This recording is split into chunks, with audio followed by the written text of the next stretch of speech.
Son las 10 de la noche y es la hora de opinar. Hoy con Paula Sofía Vázquez, Carlos Bravo y Gibran Ramírez vamos a debatir sobre las críticas del presidente López Obrador a la UNAM.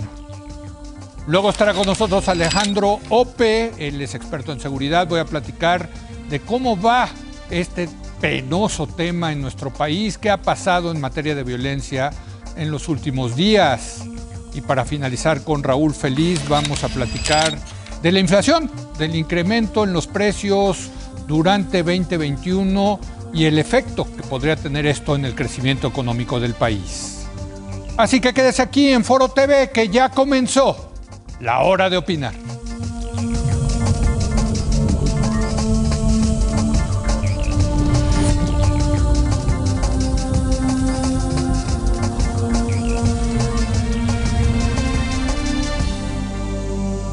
Muy buenas noches. Hoy el turno de recibir las críticas del presidente le tocó a la UNAM, que fue señalada por el presidente como una institución conservadora, neoliberal de derecha. López Obrador declaró que la máxima casa de estudios se volvió individualista y defensora de proyectos neoliberales, que había perdido su esencia de formación de cuadros profesionales para servir al pueblo. Para debatir este tema, le doy la bienvenida, afortunadamente todos en el estudio, Carlos Bravo Regidor. Buenas noches, ¿cómo están? Paula Sofía Vázquez. Buenas noches. Y el Puma, Gibran Ramírez. Oye, yo también. Tú también, ¿verdad? Sí, uy, tenemos dos Colmexitas y dos Pumas. Yo ¡Vámonos! Se acabó esto. No hay fui al ningún Colmex. vitamita en la mesa, Dios mío. A ver, no, yo quería empezar contigo porque tú sigues dando clases en la UNAM. No, ahora ¿Ya estoy no? descansando, pero acabo de hacer una versión de mi currículo para postularme una plaza en la UNAM, fíjate. Entonces hice... pusiste que estás en un programa neoliberal. Claro. Hice en la UNAM la prepa, la licenciatura y el doctorado, y he dado 19 cursos en la licenciatura. ¿Y ya eres un conservador neoliberal de derecha después de pasar por la UNAM? No, fíjate, la UNAM es un universo, o sea, podría ser un país, tiene territorios, tiene aeronaves, tiene política propia y como en un país hay diversas entidades que tienen características distintas. No tiene nada que ver, por ejemplo, el programa de estudios latinoamericanos, que es muy zurdo, ¿no? Con otros programas, por ejemplo, con la misma Facultad de Ciencias Políticas y Sociales. O hay diferencias entre la Facultad de Economía y el Instituto de Investigaciones Económicas, marcadísimas. Sí. A veces ni se conocen. Entonces, la verdad es que el juicio del presidente sí hace muy simple una cuestión compleja, pero de que hay autoritarismo, neoliberalismo en la UNAM, eso es así. Yo creo que por una parte el presidente habla por la dificultad de conseguir cuadros antineoliberales graduados de la UNAM, que es un tema que yo he platicado con su entorno cercano, a veces para saber a quién se nombra en ciertos puestos, y es complicado, porque como todas las universidades del mundo, en este último periodo, estos últimos 40 años, el neoliberalismo sí ganó mucho terreno. Entonces, desde que cuesta trabajo encontrar esos cuadros de primer nivel, cuesta. Por otra parte, hay una incapacidad política de la Cuarta Transformación de vincularse directamente con esos cuadros. Esa es la falta de partido, pero ese es otro tema. ¿Dónde hay autoritarismo? Fíjate, en la Escuela Nacional Preparatoria, por ejemplo, no hay libre expresión. No puedes criticar a las autoridades de la Nacional Preparatoria. Están vinculados los directores de algunos planteles con porros para reprimir la protesta estudiantil. Yo mismo hice un periodiquito donde había una sección para criticar, cuando yo era preparatoriano, a la dinámica, negocios que hacían algunos profesores, acoso sexual, acoso laboral. Tuvimos 3 publicaciones y la directora de la preparatoria, hoy directora del Instituto de Educación Superior de la Ciudad de México, Silvia Jurado, me amenazó con expulsarme si volvía a publicar cualquier cosa. O sea, la Constitución no les importa en algunos casos. ¿Hay discriminación académica? También hay discriminación académica. No voy a sacar todo el anecdotario, pero hay profesores, a mí me sucedió que me dieron la medalla Gabino Barreda un día, o sea, te reconocen como el mejor de ciencia política de la facultad. Y al día siguiente te dicen, pero no puedes venir a la maestría, y en el dictamen decía, porque usa criterios conceptuales anacrónicos. ¿Por qué? Porque mi proyecto era marxista, sí era. Entonces, por eso me tuve que ir al Colegio de México. Esas cosas suceden. Ya ves, la solución, Carlos, es el Colegio de México. Siempre lo he dicho. Ahora, como te digo, varía mucho. En la Facultad de Ciencias Políticas y Sociales, en la licenciatura, sí que vi una libertad tremenda. No tiene nada que ver con la Nacional Preparatoria. Claro. Pero hay 3 campos en los que creo que sí se puede caracterizar a la UNAM. En lo político, es vertical y es autoritario. Tiene una estructura monárquica con 2 cortes, la Junta de Gobierno y el Consejo Universitario. En lo ideológico, sí se ha ido derechizando. Y en lo económico, sus prácticas han sido neoliberales porque han precarizado el trabajo docente. Quiero decir, en lo político, yo no creo que una universidad tenga que ser democrática, ¿eh? Tiene que ser meritocrática y plural. Pero bueno, ese es otro debate. A ver, ¿estás de acuerdo con lo que dice Gibran? Tú que también pasaste por... Pues estoy de acuerdo en principio. Tú pasaste por Derecho, ¿no? Por Derecho. Sí. Que sí es la facultad más conservadora de todo. Exacto, sí. ¿Por qué? Porque es la disciplina. Ajá, o sea, básicamente viene con el título. Ajá. Pero, o sea, vemos algunos disidentes, pero viene con el título. Lo primero es que sí coincido con que es una generalización gravísima. O sea, y es una generalización que a mí me gustaría irme un poquito más atrás. Creo que la UNAM tiene muchísimos problemas y los tiene desde hace muchos años. Me parece que ser neoliberal no es uno de sus problemas. Me parece que ser de derecha no es su más grave problema. Tiene problemas, efectivamente, tiene conflictos laborales muy profundos, tiene un sindicato cooptado donde hay un sindicato charro en el que podemos hablar de muchas cosas menos de libertad sindical, tiene problemas de atraso en temas de planes de estudios, tiene problemas de mafias enraizadas en las propias facultades y que no permiten las dinámicas. No ha sabido responder, como no ha sabido responder tampoco el gobierno federal, a temas como el feminismo, las denuncias de acoso, abuso. O sea, la UNAM en eso tiene muchos problemas. Sí. O sea, pero me parece que ser neoliberal de derecha no es uno de sus problemas. O sea, en eso sí coincido en que es un lugar donde hay debate muy plural, que importa a qué lugar vayas. Me parece que, incluso adentro, efectivamente sí hay como pues una ideología dominante que va cambiando dependiendo de quiénes son los directivos de un lugar a otro, pero siempre hay espacio para la pluralidad. Sí. Porque me queda claro que, y en el propio Instituto de Investigaciones Jurídicas, que es la experiencia que yo conozco, porque pues allí trabajé muchísimos años, sí hay una corriente de señores súper de derecha, conservadores, que todavía hacen derecho canónico, y estuvo John Ackerman. Y estuvieron unos baluartes de la 4T. ¿No? John, sí, y ahí estuvo John Ackerman y nunca se le ha restringido nunca ha habido ninguna limitación ni a su militancia política, ni a sus posturas ideológicas, ni a sus propuestas académicas. A ver, ahora, visto desde fuera, Carlos, yo creo que difícilmente le pondría el adjetivo neoliberal a la UNAM. Neoliberal el ITAM, ¿no? Sin lugar a dudas. O sea, ahí sí yo no tendría problemas en que lo caracterizaran así al ITAM, pero la UNAM. Sí, mira, de entrada déjame dar un pasito para atrás, porque yo creo que estamos un poco cayendo en lo que tú mismo criticas en tu artículo de hoy. Ni modo, porque si no, no nos ve nadie. Bueno, pero hagamos explícito, hagamos explícito que estamos cayendo en una trampa. En la provocación del presidente. Hay una provocación, digamos, yo no creo que el presidente, la verdad, esté planteando un debate. Creo que está lanzando una provocación. Sí. Y esa provocación, bueno, tiene distintos rebotes. Tiene un rebote al interior de la UNAM de cara al proceso sucesorio en rectoría.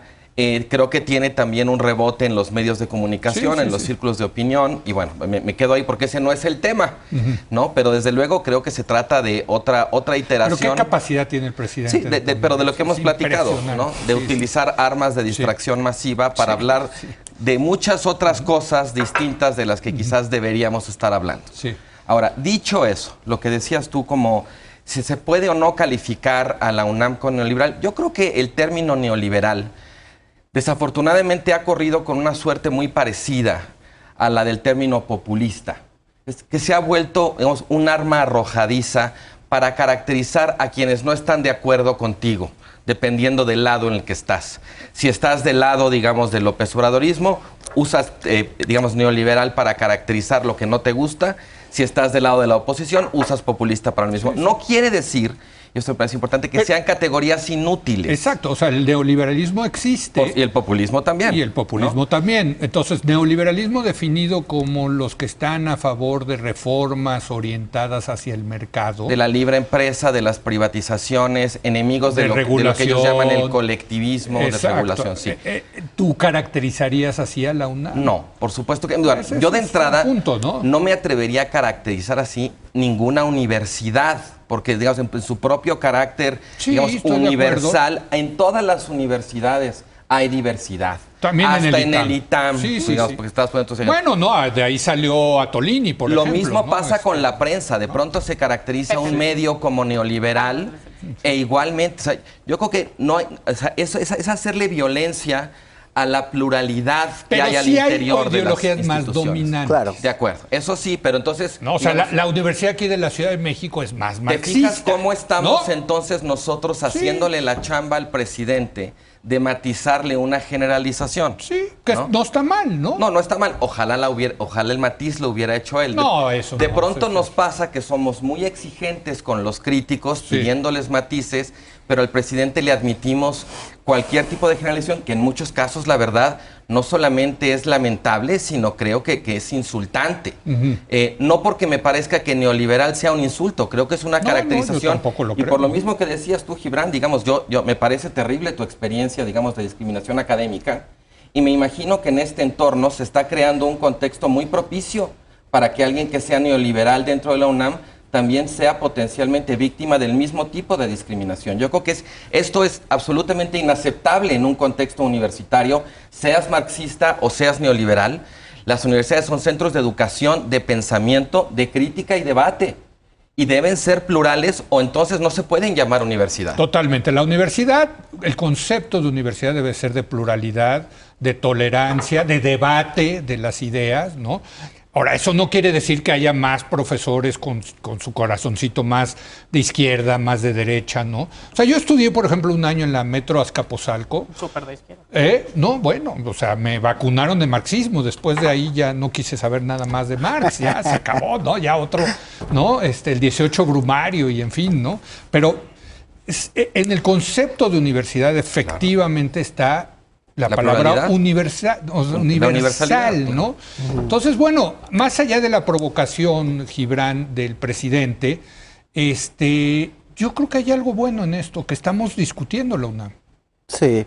Porque la UNAM tampoco puede quedar ahí como un elefante que no intocable, ¿no? Intocable, claro. Que es a mí, por ejemplo, el pase directo me parece terrible. Yo no sé si tú estarás de acuerdo con el pase directo. A mí me parece terrible el pase directo. Sí, claro, yo fui beneficiario de ese pase directo. Tendría que pensarlo mucho.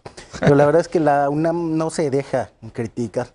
Alguna vez, la estructura, te digo, es tan vertical que la rectoría le puede llamar a un académico de asignatura que da una entrevista donde critica al rector. Esas cosas pasan en la universidad. Sí pasan. Te lo prometo, luego te cuento si quieres. Pero bueno, hay más allá de eso un cambio en la estructura de la propia universidad que propicia ese giro ideológico, que es como los crecimientos de los presupuestos no pueden ser en la misma medida del crecimiento de la matrícula, por un lado se tiene que precarizar el empleo de los profesores de asignatura que ganan muy poquito, eso también, y por otro lado se tienen que generar ingresos propios por las entidades que empiezan a funcionar entonces como consultoría. Eso no está mal. Y, por lo tanto, a entregarse a la agenda del poder económico. ¿Sabes qué está muy mal? ¿Sabes qué está muy mal? Que los viejitos no se retiran. Eso está muy mal, pero lo que estoy explicando... Hay un problema claramente pensiones. Este proceso de derechización. Entonces, si quien te paga la investigación es una farmacéutica, si puedes patentar por afuera con la farmacéutica tu investigación, entonces ganas doble, no te quedas con tu salario de universitario. Y entonces empiezas a hablar a favor de la farmacéutica. Y si quien te paga la obra es una de las grandes constructoras que trabaja para el gobierno o que trabaja para el sector privado, entonces te rindes a los intereses privados en lugar de pensar en el interés general. Si quien te contrata como consultora... Pero entonces no tiene que haber vínculos entre la universidad y el mercado.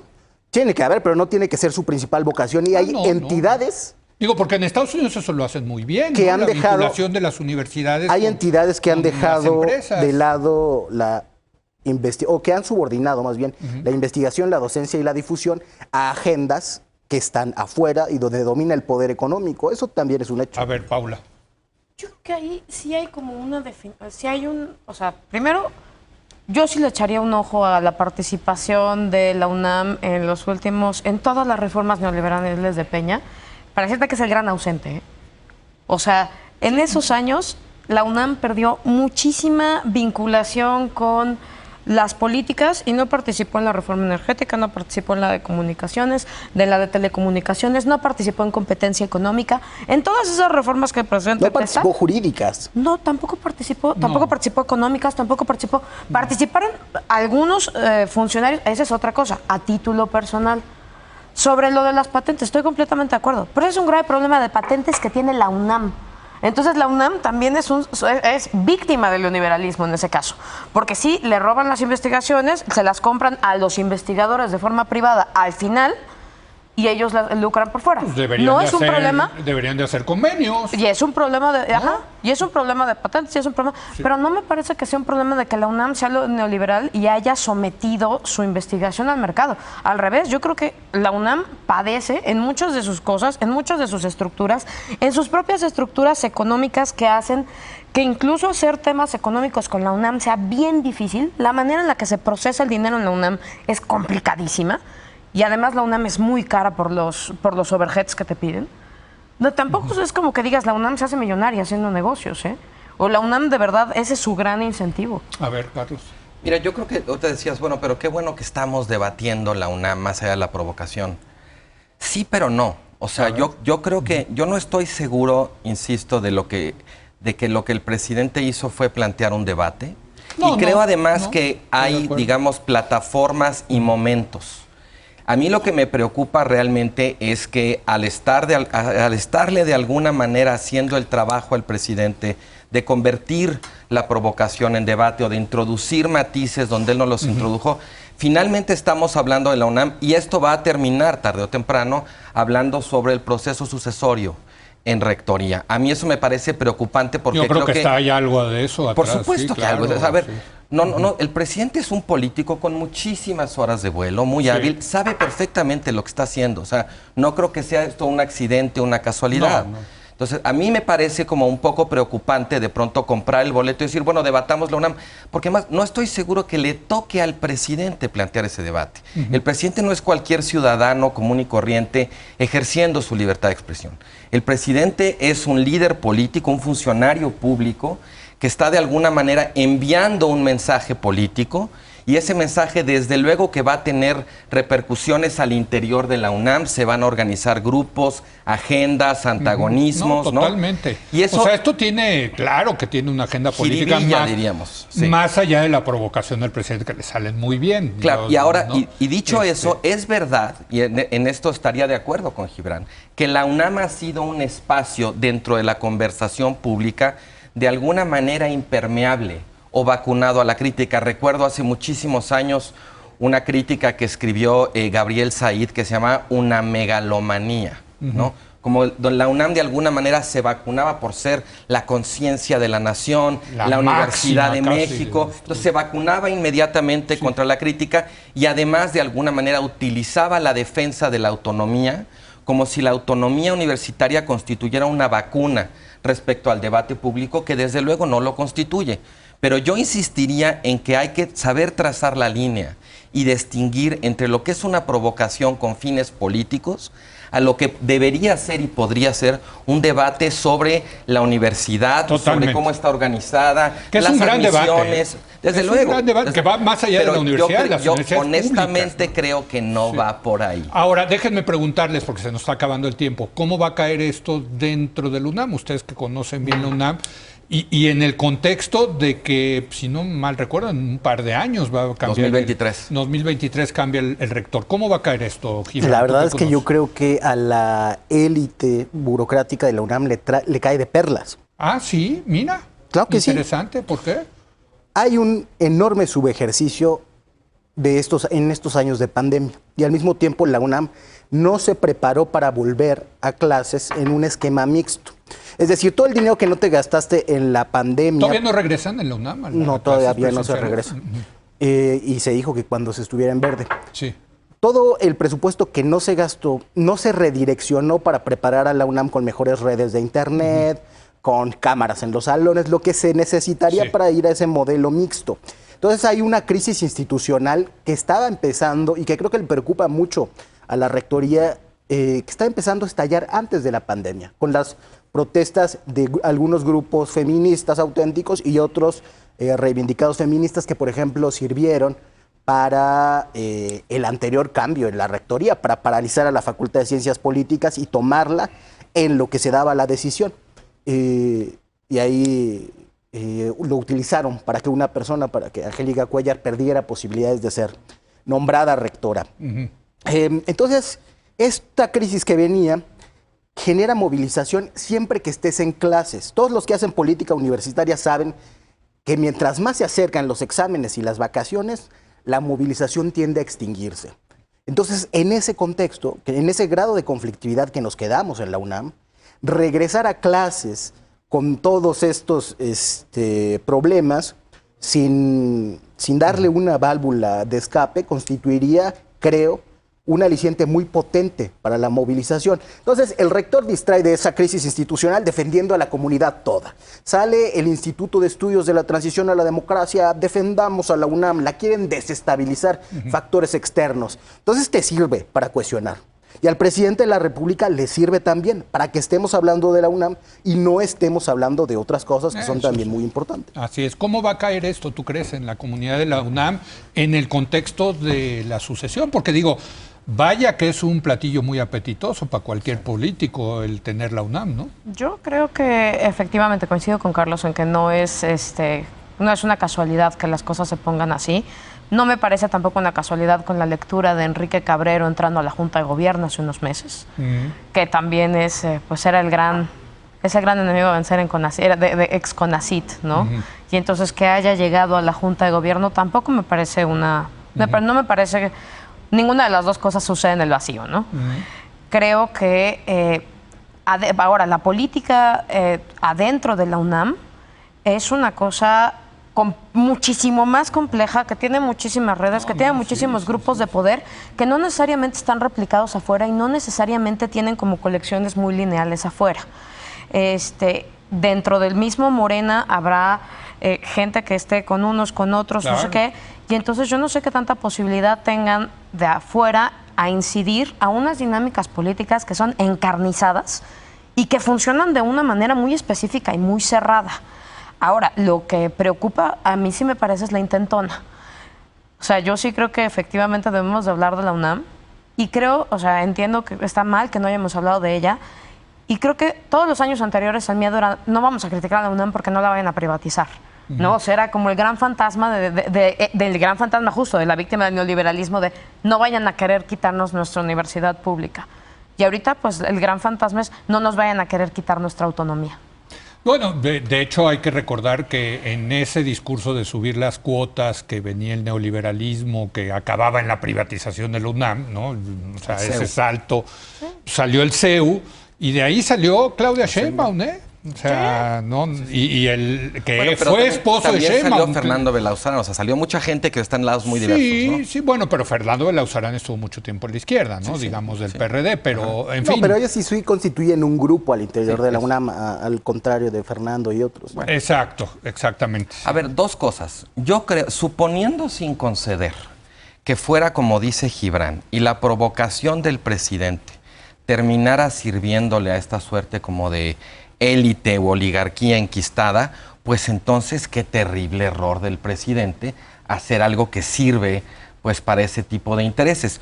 Ahora, yo coincido más con Paula, creo que precisamente la diversidad, la pluralidad al interior de la universidad hace muy difícil realmente diagnosticar cómo va a repercutir. Repercutirá de modos distintos entre distintos grupos, pero yo creo que sí repercute. O sea, a pesar de todo esto que dices de que no hay conexiones, digamos, tan directas o tan lineales con grupos afuera, que la política en la universidad es casi como de un país y en ese sentido es medio soberana, no se gobierna sola de alguna manera. Yo creo que no es inocente y sobre todo no es que no haya un daño. Yo creo que acendra ánimos, yo creo que intensifica los antagonismos o, como decía Lenin, las contradicciones, y me parece que en ese sentido no sé quién gana, pero sí creo que termina perdiendo un poco la UNAM como universidad, como una institución, digamos, donde es legítima la diversidad o es legítimo el disenso, donde la propia dinámica sucesoria de pronto ya está sujeta a este tipo de epítetos de si eres o no eres neoliberal. O sea, yo preferiría que la UNAM tuviera eso, que la UNAM se gobernara sola, que fuera su propia política interna, con todos los problemas que entraña, tampoco soy ingenuo al respecto. Bueno, y debe de haber vasos comunicantes, ¿no? Exacto, la intervención del presidente, ahora sí que, como dice el clásico, no abona. Oye, pues qué buen tema. De hecho, esto me abre la posibilidad de nuevos temas de debate. Uno es el papel de la universidad pública, ¿no? En este siglo que es muy diferente a lo que era el siglo pasado, ¿no? No solamente la UNAM, sino las universidades públicas versus las privadas, en fin, muy buen tema. Y por cierto, le recomiendo mucho que hoy lean a Gil Gamés. ¿Sí leyeron a Gil Gamés? No. Que dice que un grupo de neoliberales tomó el auditorio Justo Sierra para ponerle el auditorio Luis Videgaray. No, por ahí van los tiros. Por ahí van los tiros.